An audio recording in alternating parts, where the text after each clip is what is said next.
Eccoci di nuovo in studio, non ci sono al momento aggiornamenti per questa edizione del nostro TG è tutto, vi lascio con Barzellette e poi Toti e Totino, la serie. Buon proseguimento con i programmi di Antenna Sicilia.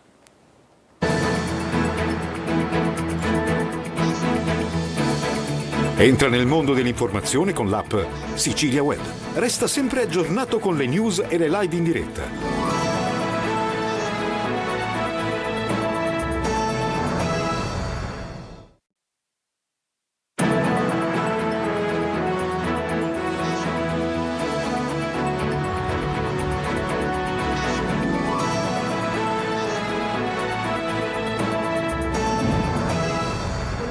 Alla prima edizione del nostro telegiornale vediamo insieme i principali titoli. Etna alla Cenere ferma ancora i voli, sembrava tornata la normalità, invece nuovo stop agli arrivi all'aeroporto di Catania. Fino a mezzogiorno le partenze sono state operative fino alle prime ore del mattino, ma si fermeranno anche queste per l'assenza degli aeromobili che non possono atterrare sulla pista di Fontanarossa. Decine e decine i voli dirottati a Palermo, Trapani e Comiso. Messina all'ultimo saluto ad Alessandra, cattedrale piena, silenzio, lacrime, una città intera stretta attorno alla famiglia. Nel Duomo l'ultimo saluto ad Alessandra Frazzica, 21 anni, la più giovane delle vittime del crollo della palazzina Pistunina, e proseguono le ricerche dei due dispersi. Isole minori e allarme trasporti dopo la notizia dei rincari dei biglietti del 18% a partire da lunedì. 8 sindaci chiedono uno stop immediato. Fermare la fuga dei cervelli dalla Sicilia e investire sui talenti è la missione della Scuola Superiore di Catania, che offre ai migliori studenti un percorso di alta formazione senza dover lasciare l'isola. Catania ancora una corsa contro il tempo, fideiussione non presentata entro la scadenza anticipata per il match di Coppa col Vicenza. Ora tutta la partita si gioca sul termine del 10 agosto. Calcio Palermo, gol australiani, 2-0 dei rosanero contro il Melbourne City. Nella prossima amichevole con la Juve si dovrebbe vedere strefezza.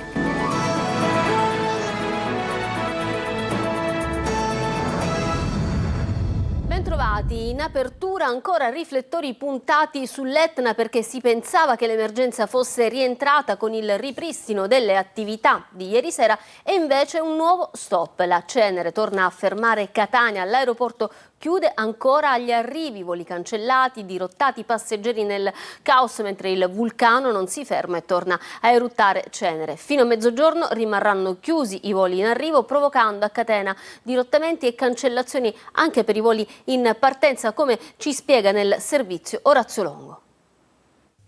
L'aeroporto chiude ancora. La SAC, la società di gestione dello scalo di Fontanarossa a Catania, ha comunicato che a causa dell'attività eruttiva dell'Etna e della contestuale emissione di cenere vulcanica in atmosfera è stata disposta la chiusura degli spazi corrispondenti alla nuvola aerea a sud-ovest settore C1. Quindi sono sospese le attività di volo in arrivo all'aeroporto di Catania fino alle ore 12, mentre le partenze degli aeromobili presenti in aeroporto sono regolarmente in corso. Va da sé però che se non arrivano aerei che poi dovrebbero ripartire, anche le partenze subiranno cancellazioni o ritardi, come sta già avvenendo. Questa è la situazione visibile sul tabellone degli arrivi e delle partenze del Vincenzo Bellini, consultabile anche online.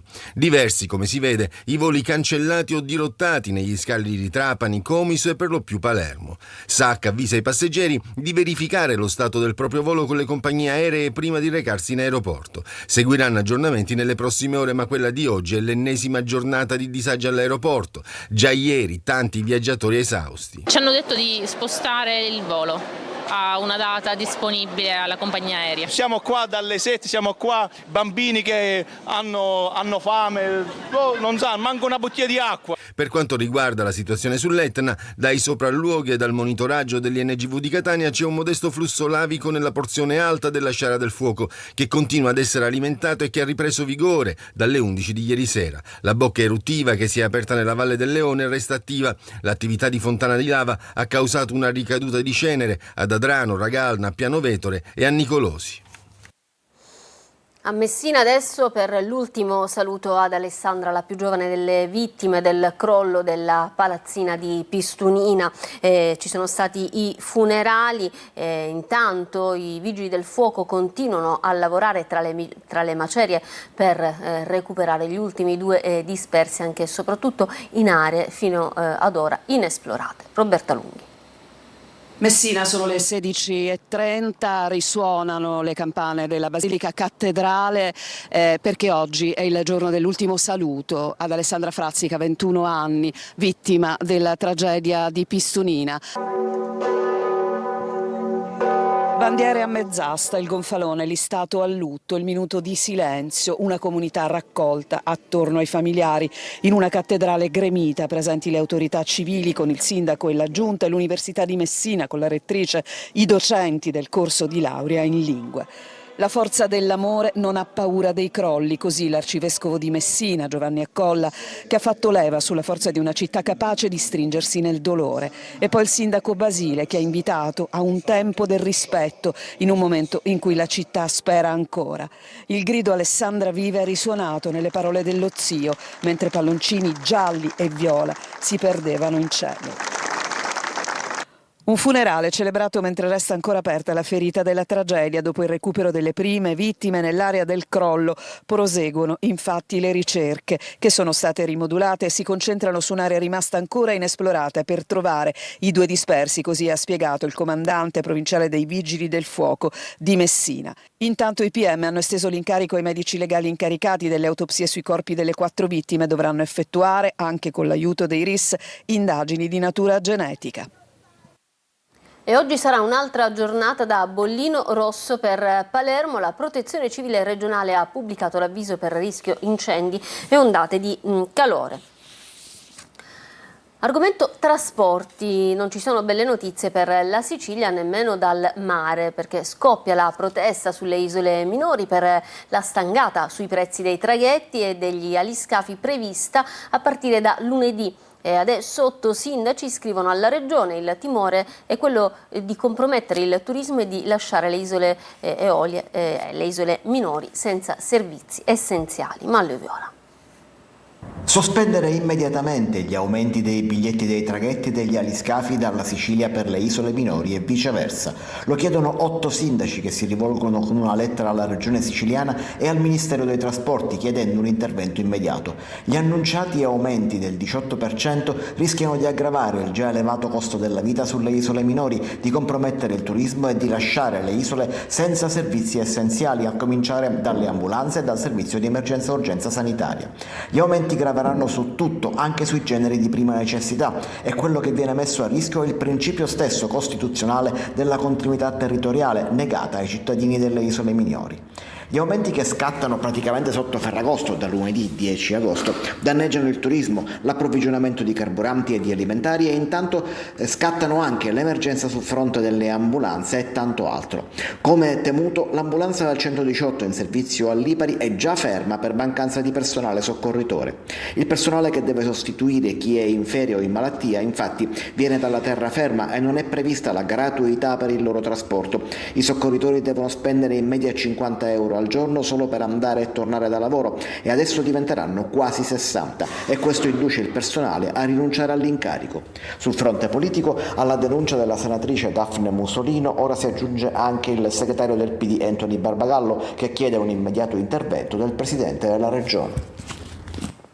Sono pentito per quello che ho fatto, così davanti alla GIP del Tribunale di Enna nell'interrogatorio di garanzia Gaetano Pirrello, accusato del duplice tentato omicidio per aver ferito a colpi di pistola Salvatore Cutaia e Alessandra Mencarelli in contrada Trabia a Riesi. Pirrello si è avvalso della facoltà di non rispondere, ma ha voluto rilasciare dichiarazioni spontanee. Secondo i PM e i carabinieri il movente è da ricercarsi in ragioni sentimentali.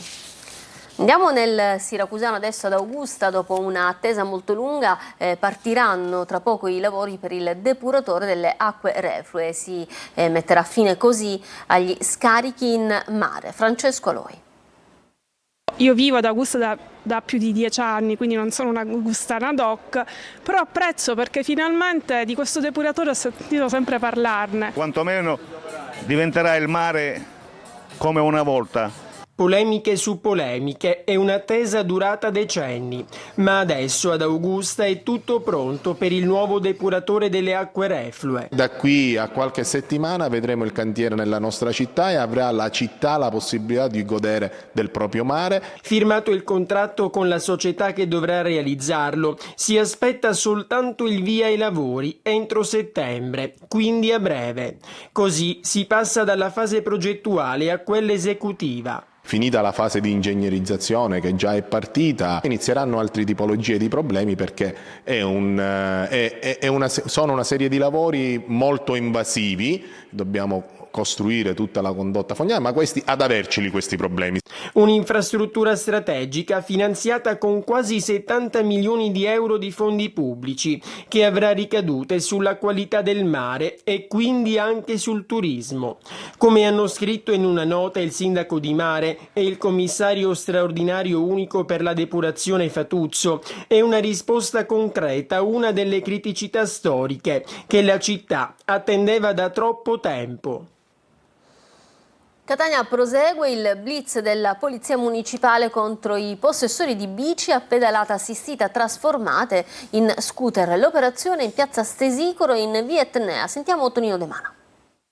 Stesso posto, piazza Stesicoro e stessa operazione. A Catania prosegue il blitz della Polizia Municipale contro i possessori di bici a pedalata assistita modificate e trasformate in veri e propri scooter che il più delle volte scorrazzano in via Etnea mettendo a repentaglio l'incolumità dei passanti. Non a caso l'operazione, coordinata dal dirigente della sezione operativa Stefano Blasco, si è concentrata nella centralissima via Etnea con squadre di motociclisti pronte ad intercettare i trasgressori per poi scortarli fino al posto di controllo nell'area antistante l'anfiteatro romano. Viaggio finito e mezzi posizionati uno accanto all'altro sul furgone con destinazione deposito alla zona industriale. Contestato l'articolo 97 del codice della strada per la circolazione con velocipede a pedalata assistita che deve essere considerato ciclomotore senza certificato di circolazione. Sul carro attrezzi per il sequestro finalizzato alla confisca sono state caricate una decina di e-bike truccate. Nel corso dell'operazione sono stati elevati numerosi verbali per il mancato utilizzo del casco,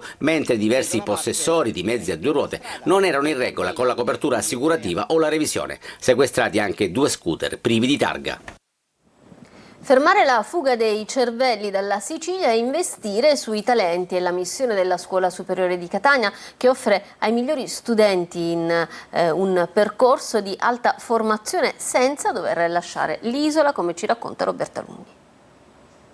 Per molti giovani siciliani per anni eccellenza e futuro hanno significato partire. Oggi la sfida è cambiare narrazione. La Scuola Superiore di Catania è la risposta. Gli studenti di UniCT hanno una straordinaria opportunità di risiedere nel collegio di Villa San Saverio, di svolgere attività complementari ai corsi di laurea, quindi laboratori, seminari, una mobilità e anche la ricerca in istituzioni altre, sia italiane che estere. Il diploma equivale a un master di secondo livello, ma con il vantaggio di un risparmio dei tempi di conseguimento, binari paralleli dunque tra UniCT e la scuola superiore.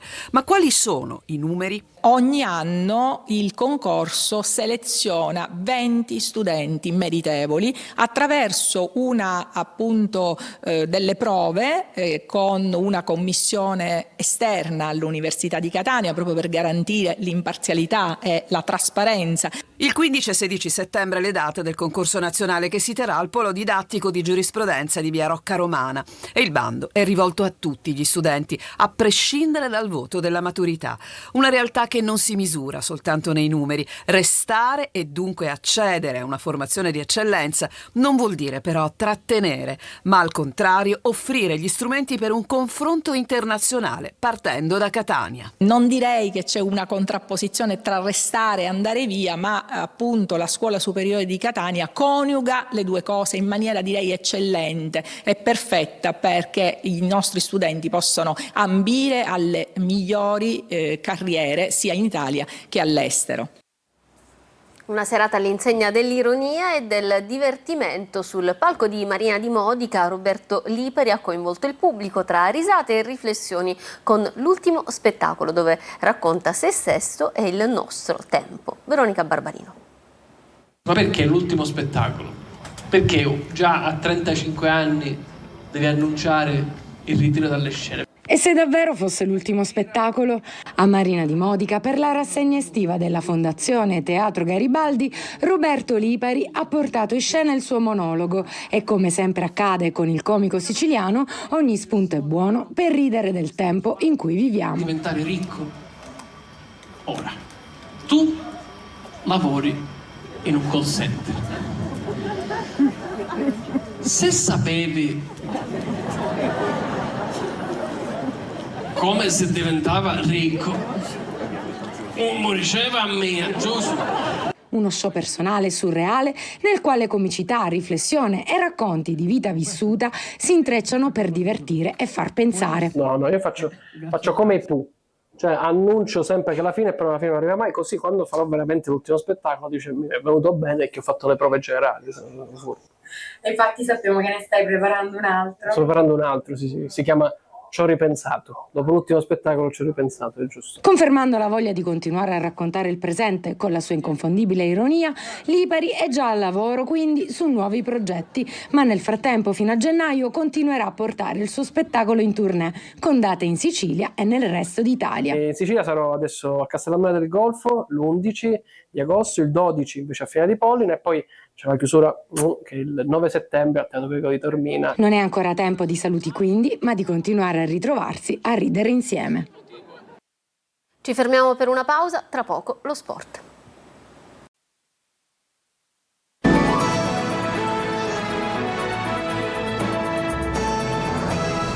Torniamo in studio con lo sport perché non ci sono buone notizie per il Catania che come 2 anni fa è ancora alle prese con la grana fideiussione. Non depositato l'anticipo, se entro il 10 agosto non arriverà il pagamento sarà penalizzazione. Ci spiega tutto Marco Carli. Un'altra corsa contro il tempo e nubidense sul futuro, come 2 anni fa, con alcune differenze. Il Catania non ha rispettato la scadenza per la fideiussione da presentare in anticipo in vista del match di Coppa Italia col Vicenza, dove si presenterà senza i nuovi acquisti e alcuni giocatori che hanno visto modificato il proprio contratto. Se non sarà rispettata poi la scadenza di lunedì 10, arriverà la penalizzazione. Insomma, un film che si è ripetuto, come nel 2024, sempre prima del match di Coppa. La comunicazione nella serata di ieri ha alimentato la rabbia dei tifosi che in questi giorni si sono abbonati con la consueta passione. La nota del club parla di alcuni problemi tecnico-burocratici innescati anche dall'anticipo della scadenza di 3 giorni per la partita di Coppa. Il board, si legge, ha provato ad accelerare la risoluzione delle questioni per rispettare questa scadenza, purtroppo senza successo. Il focus resta la data del 10 agosto, termine dell'origine della fideiussione per la quale si sta lavorando senza soste. Al di là dell'ammissione di responsabilità e delle scuse con la società che si dice consapevole che il mancato rispetto di questa scadenza non è la risposta che i tifosi si aspettavano, restano i fatti e un passato che si ripete. Si dovrebbe parlare di partita, di mercato con Ponzi alla Reggiana e un'ipotesi di scambi Menez-Patierno, ma tutto passa in secondo piano. Oggi non ci saranno i nuovi, oltre ad Allegretto e Bruzzaniti. Domani si deve correre per rispettare la scadenza, per evitare penalizzazioni che accrescerebbero il montante malcontento della piazza, gettando altre pesanti ombre sul futuro. Il Palermo vince in amichevole a Perth e va avanti nella preparazione in attesa dell'esordio stagionale. Le Duaron e Peda liquidano il Melbourne con la Juve sempre in amichevole. Dovrebbe esserci anche strefezza. Marco Gullà. Un gol per tempo e Palermo che a Perth in Australia batte per 2-0 il Melbourne City, in gol Le Duaron e Peda. I rosanero si aggiudicano così la seconda edizione dell'Anglo Palermitan Trophy, il torneo che fu inaugurato lo scorso anno in città quando al Barbera arrivò il Manchester City. La squadra ha mostrato notevoli passi in avanti sul piano del gioco, il nuovo modulo varato da Inzaghi comincia ad essere assimilato dai calciatori. Non c'è stata praticamente partita, il Palermo ha comandato il gioco sin dall'inizio, tanti cambi e una certezza. La formazione di Inzaghi sta correndo, ebbene, verso l'esordio stagionale che sarà il 17 agosto al Barbera in Coppa Italia contro il Lecce. I rosanero si portano avanti all'11° con Le Duaron, scatto in profondità del francese su bel filtrante di Giasi e conclusione vincente che batte il portiere del Melbourne. Al 55esimo il raddoppio rosanero sugli sviluppi di un calcio d'angolo, sponda di Leduaron di testa e successiva incornata vincente di Peda nel cuore dell'area australiana. Poi Jampalo nel finale va vicino al tris. Queste amichevoli trovano sempre delle risposte, nel senso adesso il risultato conta poco. Io volevo cercare di vedere i miglioramenti, penso che la squadra si sia impegnata, abbia cercato di fare quello che volevamo fare, siamo contenti comunque di aver vinto e continuiamo questa tournée molto bella, lontano dall'Italia ma bella per l'affetto che ci circonda e poi fra qualche giorno affronteremo anche la Juventus e per noi sono partite che hanno un certo peso, ecco. E proprio contro la Juventus in amichevole, sempre a Perth, dovrebbe esserci l'esordio di Gabriel Strefezza, arrivato in Australia e voglioso di mettersi a disposizione. Nel Ragusano sono cominciate le Final 8 che assegneranno lo scudetto del beach soccer, impegnata anche la formazione catanese di We Beach che ha affrontato Cagliari. I rossazzurri del tecnico Mario Giuffrida si sono imposti con il punteggio di 6-5 e hanno ottenuto la qualificazione alla semifinale.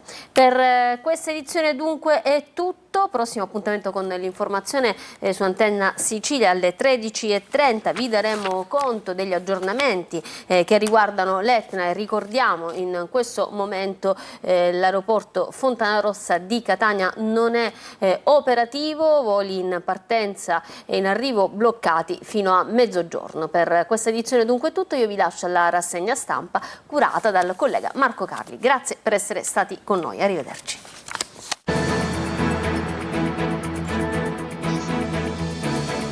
Entra nel mondo dell'informazione con l'app Sicilia Web. Resta sempre aggiornato con le news e le live in diretta.